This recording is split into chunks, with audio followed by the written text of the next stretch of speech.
In the late 1800s, a psychologist named George Stratton did something bizarre.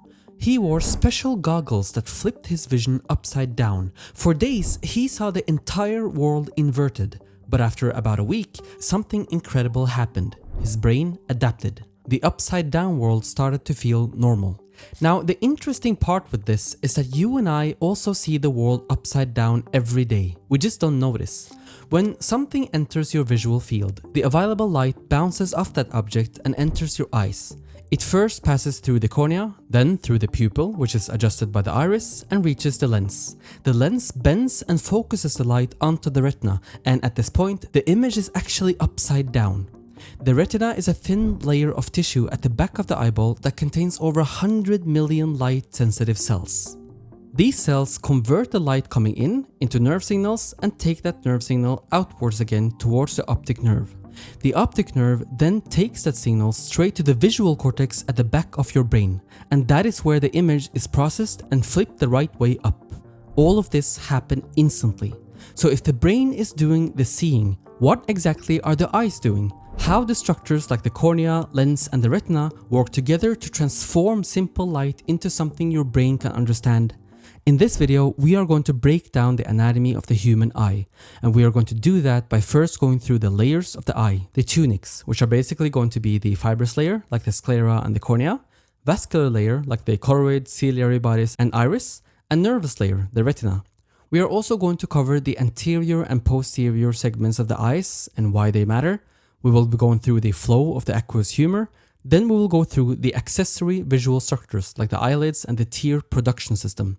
I will also mention some relevant clinical notes along the way to basically make you an expert on the human eye anatomy by the end of this video.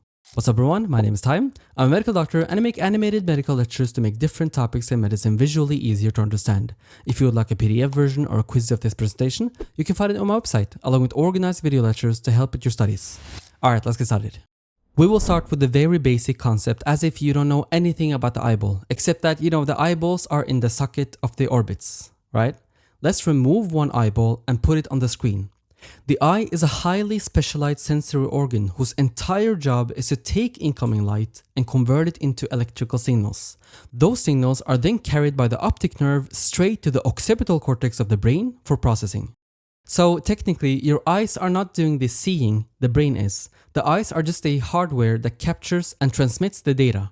Now, to understand how this happens, we need to break the eye down anatomically, and the best place to start is with the layers of the eyeball, also called the tunics. If we slice the eye in half, you will see that it is made up of three main layers that are basically arranged as the fibrous layer, which is the outer protective coat. Then just underneath, there's the vascular layer, which is basically a highly pigmented layer full of blood vessels. And finally, the inner nervous layer, the retina, is the part that captures the light and converts it into electrical signals to the back of the brain. Let's start with the fibrous layer. This is the outermost coat of the eye, and it is made up of two structures, the sclera and the cornea. Now, the sclera is the dense white part of the eye and basically acts like a protective shell. It also serves as the attachment site for extraocular muscles that move the eye in different directions. This outer white coat, the sclera, is divided into three layers, the Epithelium, stroma, and Lamina fusca. The Epiclera layer is the outermost layer and is basically made up of a thin layer of dense connective tissue. The scleral stroma in the middle is the thickest part, made up of collagen and fibroblasts, and give the sclera its distinctive white color. The innermost layer is the lamina fusca, which is very pigmented and sits right next to the choroid. So those are the three layers, and again, it is made up of like non-see-through connective tissue. And there is a little clinical correlation to this because sometimes in certain situations like jaundice, yellow-colored pigments called bilirubin can build up in the tissues over the sclera and give it that yellow color. Bilirubin is basically a waste product that come from the normal breakdown of red blood cells, and it is usually processed by the liver and excreted. But when the liver is not clearing it properly, it can start to build up in the blood and show up in the eyes before anywhere else. This can happen, for example, in Gilbert's syndrome, which is basically they produce too much bilirubin, or in more serious conditions like hepatitis or liver failure, where the liver's ability to handle it is reduced. Alright, that is the sclera. If we continue forward, we will see the scleral sulcus, which is a groove located at the corneo-scleral junction, meaning the junction between the sclera and the cornea. So let us do the cornea, which is the other one under the fibrous layer. The cornea is the transparent part at the very front of the eye. It is dome-shaped, avascular, and highly specialized for refraction. In fact, the cornea is responsible for most of the eye's focusing power. Around 2/3 of the bending of the light happens right here. Light first enters the cornea and gets bent towards the center, helping to focus it before it reaches the lens. Now, if we were to take a section of the cornea, we will see that it is actually made up of 5 layers. The outer part is made up of epithelial tissue. The epithelial tissue is actually rich in a lot of nociceptors or pain receptors. Why is this important? Because whenever you have something irritating the cornea, what do you want to do? That irritation is going to be sending signals to cause you to want to blink, right? So we have pain receptors there to help us let us know if there's any irritation to the cornea. Underneath that is the Bowman's layer, which is a tough sheath of connective tissue that adds structural support. Then comes the stroma, which is the thickest layer and made up of organized collagen fibers that help maintain corneal clarity. After that is the descendens membrane, a thin but strong basement membrane that supports the final layer, the endothelium. The endothelium is critical because it helps pump excess fluid out of the stroma to keep the cornea clear.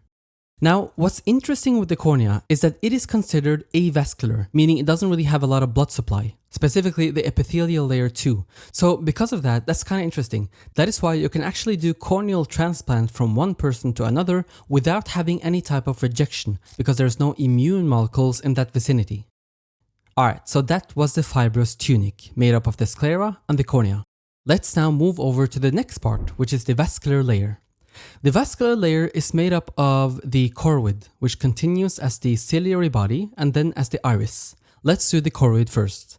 The choroid is a highly vascular layer, and when we say vascular, we are saying it's loaded with blood vessels that can give blood supply to the retina.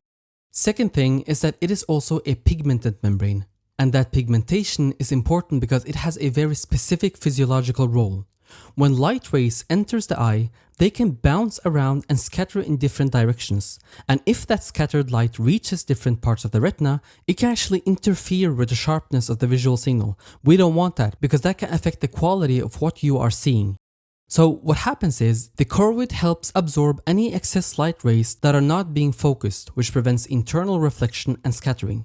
That keeps the visual signal clean and improves contrast. Alright, so that was the choroid. Let's now talk about the ciliary body.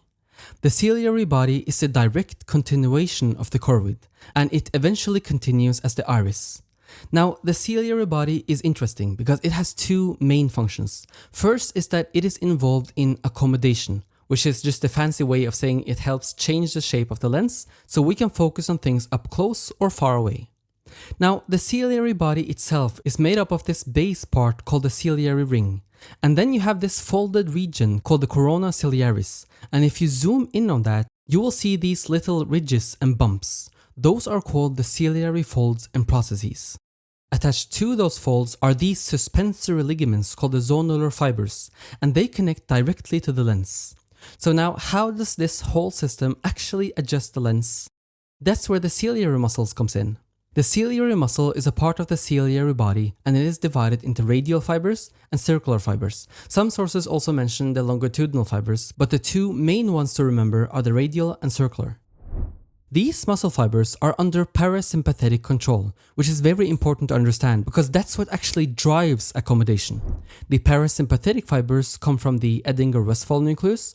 They travel through the oculomotor nerve, the third cranial nerve, then synapse at the ciliary ganglion, and from here, the short ciliary nerves go on to innervate the ciliary muscle. When the parasympathetic system is active, the ciliary muscle contracts. That contraction loosens and reduces the tension of the zonular fibers. When the zonular fibers become loose, the lens becomes thick and round, and this thick lens is better at focusing on objects that are near you as you see here.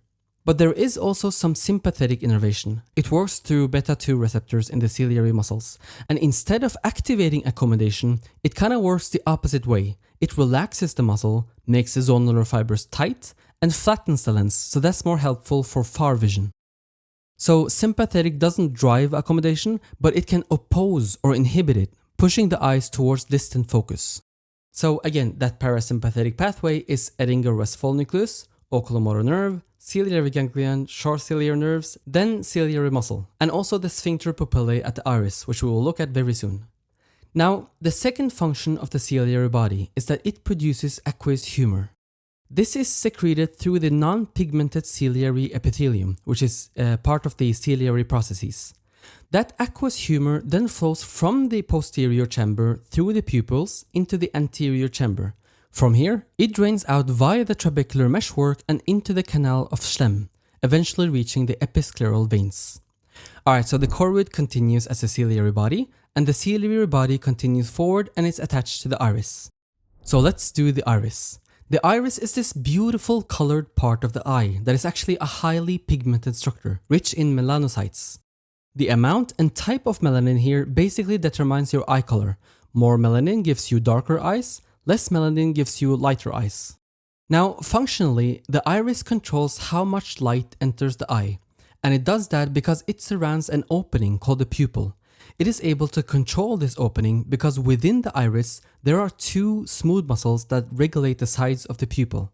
The first one is called the sphincter pupillae. Now, the way this one works is that if you were to look at bright light, this muscle is going to contract like this and tighten the pupil opening, making it smaller.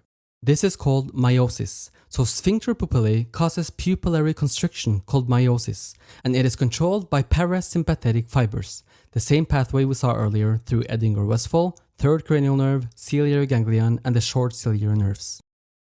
Now, what if there is dim light in your field of vision, or very, very low light? What happens then? You naturally want to open up the pupils to allow far more light to enter, and you do that by contracting the dilator pupillae. They contract in this direction, which dilates the pupils. Dilated pupils is called mydriasis. So, dilator pupillae causes pupillary dilation called mydriasis and is primarily driven by the sympathetic control. So, sympathetic fibers travel from the chain ganglia through internal carotid nerve, internal carotid plexus, ciliary ganglion, and then towards the muscle. So that was the iris, a very, very important structure that both looks beautiful and controls the pupillary opening. So that was the vascular layer. Now, let's do the inner nervous layer. This is primarily going to be the retina. So the first thing we need to know is that there is something called the optic part of the retina, and that is what we're looking at here. This is the whole region that lines the back of the eye and is the part that's actually involved in receiving and processing light. So when light enters the eye, it travels all the way to the back and hits the retina. But more specifically, it passes through multiple layers of cells until it reaches the bottom layer, which is where the photoreceptors are, the rods and cones. These are the cells that actually detect light and initiate the visual signal. That processing happens as the signal moves upwards from the photoreceptors to bipolar cells and then to ganglion cells. After that, the output of the ganglion cells forms the optic nerve.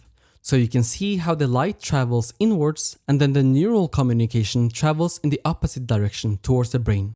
If we talk about the cellular layers of the retina from the outermost to the innermost, we start with the photoreceptor layer where the rods and cones are located. Right above that we have the horizontal cells which help integrate signals between the photoreceptors. Then comes the bipolar cell layer which connects the input from the photoreceptors to the output layers. The amacrine cells are involved in more complex processing and are found here too. Finally, we have the ganglion cell layer, and the axons of these ganglion cells all converge to form the cranial nerve 2, the optic nerve. I go through this processing in a bit more detail in the separate video I made about the optic nerve if you want to check that out. Another structure on the retina we should mention is the macula. The macula is basically the central part of the retina, responsible for sharp, detailed central vision. And in the center of the macula, we have the central fovea. And this is super important because it contains only cones, and they are very tightly packed here. That is why your sharpest, most high definition vision, like reading tiny text, happen in this exact spot. Now, as the signals get processed and travel through the ganglion cells, all these axons converge at one point to form the optic nerve. That point where they meet and converge is called the optic disc.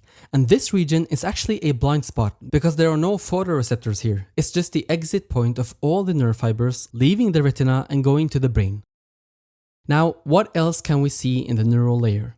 We can see the ora serrata, which is basically the jagged peripheral edge of the retina where the light-sensitive part ends. Beyond this point, the retina continues as the non-visual retina, which lines the ciliary body and part of the iris. But this part does not participate in capturing light. And the last part I want to mention here is that at the very bottom of the retina, right next to the choroid, there's a layer called the pigmented layer of the retina. This layer contains pigmented epithelial cells and it helps to absorb excess light so it doesn't scatter inside the eye. But it also supports the photoreceptors by recycling visual pigments and provide metabolic support. Now, there is actually a clinical correlation to this. In conditions like diabetic retinopathy, retinal detachment, or certain inflammatory diseases, the pigmented layer can get disrupted or even separated from the rest of the retina. Now, diabetic retinopathy itself does not directly cause detachment in most cases, but what can happen is that chronic hyperglycemia damages the retinal blood cells and the body responds by forming new fragile blood vessels. This is called neovascularization. These vessels can bleed, cause scarring, and physically pull on the retina, leading to what is called tractional retinal detachment. When the pigmented layer separates from the neural retina, it disrupts the support and metabolic exchange that the photoreceptors rely on, and that can lead to vision loss. So that was the neural layer, and that wraps up all the layers of the eye, the tunics. Now, let's talk about the lens. The lens sits just behind the iris, and it is made up of a few different parts. On the very outside, we have the capsule of the lens, which is a thin but tough elastic layer that maintains the shape of the lens and serves as an anchor for the zonular fibers coming from the ciliary body. Just beneath the cortex, which contains newly formed lens fibers, are long transparent cells packed with crystalline proteins. These fibers are continuously added throughout life. And at the center of the lens, you have the nucleus. This part contains the oldest, most compacted lens fibers. Because of how tightly packed the proteins are, this area tends to be more rigid. And over time, it becomes less flexible, which is one of the reasons people develop presbyopia as they age, where the lens cannot change shape as easily for near vision. Now, the lens helps bend and refract light rays so they focus properly on the retina. That is one of its main roles. But if we look at its structure, the lens is actually made up of specialized elongated cells called lens fibers, packed with crystalline proteins, and are covered on the anterior side by a layer of cuboidal lens epithelium. Now, in certain situations, like with cataracts, these crystalline molecules can start to clump together. That clumping causes clouding of the lens. It can happen due to aging, but also things like diabetes, smoking, and even sometimes due to congenital conditions. Some epidemiological studies show that moderate dietary intake of vitamin C may protect against certain types of age-related cataracts, especially the nuclear subtype, likely due to its antioxidant properties. So take your vitamins. Alright, now let's move from the lens back into the eye. This whole space behind the lens is called the vitreous chamber, and it is filled with something called the vitreous body. The vitreous body is a clear, gel-like substance made mostly of water, collagen, and hyaluronic acid. It helps the eye keep its shape and hold the retina firmly in place against the wall of the eye. Sometimes you might notice little floaters. Those are small clumps or condensations in the vitreous body that cast shadows on the retina. They are usually firm, but if you suddenly see a lot of them with flashes of light, it could indicate a retinal tear or detachment. So it is something to be aware of. Alright, now let's see this whole thing in context. Here is the full eye. It is covered by the cornea in the front and the sclera around the rest. Now if we peel off the sclera, we will start to see this deep red layer underneath. That is the choroid, part of the vascular tunic. If we then peel off the choroid, we get to see the retina. Now, if we carefully remove the retina, we will reach the vitreous body. And you can see how it is like a gel that helps hold the shape and contour of the eye. If we remove the opposite side as well, you can actually see a channel running through the center. That is the hyaloid canal. In the fetus, it contains the hyaloid artery, which supplies the developing lens. But in adults, it is usually just a remnant, an empty space running through the vitreous body. Alright, so that covers the internal components of the eye, including the lens, vitreous chamber, and the vitreous body. But what if we move to the anterior side? Here again, just to recap, we can see the cornea, the iris, the lens, and the ciliary body. Now, in the anterior part of the eye, we can also see some chambers. Between the cornea and the iris, we can see the anterior chamber. And between the iris and the lens, we can see the posterior chamber. This is significant because remember we said that one of the main functions of the ciliary body is production of the aqueous humor. It is going to produce that fluid, and this fluid is going to flow in a specific direction. So let's look at the production and flow of the aqueous humor. It is first produced in the ciliary body, then secreted into the posterior chamber. As the fluid flows through the chamber, it will reach the pupil and go through it. Then it will continue to flow forward and fill up the anterior chamber. And as it continues up, it will eventually reach the iridocorneal angle. Now, the way this drains is that in a healthy adult human eye, the vast majority of aqueous humor leaves via the conventional route through the trabecular meshworks into Schlemm's canal and then into collector channels and the episcleral veins, often estimated around 80 to 90%. The remaining 10% flows what's called the uveo-scleral pathway. It goes through the ciliary body and drains into the suprachoroid space. This whole process is super important because it is what helps maintain the intraocular pressure, and any blockade in this drainage system, especially in trabecular meshwork, can lead to glaucoma, which is a group of conditions where the pressure inside the eye builds up and can damage the optic nerve. Alright, so that's how the aqueous humor is produced and how it flows and drains. Now, here we see the eye. The eye is protected by eyelids. We have an upper eyelid and a lower eyelid. Eyelids are considered part of the accessory visual structures of the eye. Inside the eyelids, we can see the superior and inferior tarsus, which are also called tarsal plates. These are dense connective tissue structures that give the eyelids their shape and firmness. They act as a structural framework and anchor point for muscles involved in eyelid movements. Then we have the palpebral part of the orbicularis oculi. This is the part of the orbicularis oculi muscle that lies within the eyelid itself. It's a circular muscle that helps you close the eyelids, like when you blink or squint. Next is the levator palpebra superioris. This is a skeletal muscle that lifts the upper eyelid and is innervated by the oculomotor nerve, cranial nerve 3. Along with that, there's also the superior tarsal muscle of Mueller, which is a smooth muscle that assists in maintaining the upper eyelid elevation. It is sympathetically innervated, and this becomes clinically important in conditions like Horner syndrome, where you can get mild ptosis because of the sympathetic denervation. There's also an inferior tarsal muscle on the lower eyelid, which functions similarly but is often less clinically significant. Now, moving on to the edges of the eyelid, we have eyelashes. These are the cilia which help catch debris and protect the eye from particles. Around the base of these lashes are a number of glands. You've got tarsal glands, which produces an oily layer of tear film, ciliary glands, which are modified sweat glands, and sebaceous glands, which secretes oily substances around the follicles. A clinical note here is that these glands can become blocked or infected, which can cause a stye, also known as hordeolum. It's usually a tender red bump near the eyelid margin caused by infection or inflammation of one of these glands. Now, notice that there is an extra protective layer behind the eyelids. This is called the conjunctiva. The conjunctiva is basically a thin, transparent mucous membrane that covers the inside of the eyelids and extends to cover the white part of the sclera. It keeps the eye moist and helps trap debris.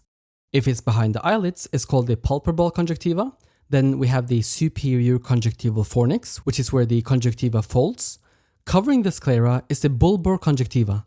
And in the space between the eyelids and the eyeball, we have the conjunctival sac. This is where eye drops go when you apply them. Unfortunately, this conjunctiva can sometimes get inflamed, leading to a condition called conjunctivitis. That is when the vessels in the conjunctiva become dilated and the eye looks red or irritated. It can happen due to infection, allergies, or irritation, and treatment depend on the cause. Sometimes lubricating drops, antihistamines, or antibiotics if it's bacterial. Alright, next thing. Another accessory structure is the tear production system, or the lacrimal apparatus. Tears are first produced in the lacrimal gland, which is located in the superolateral part of the orbit, just above the outer part of the eye.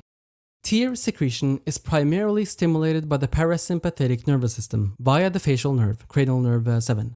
The tears are secreted through excretory ducts that drain into the surface of the eye.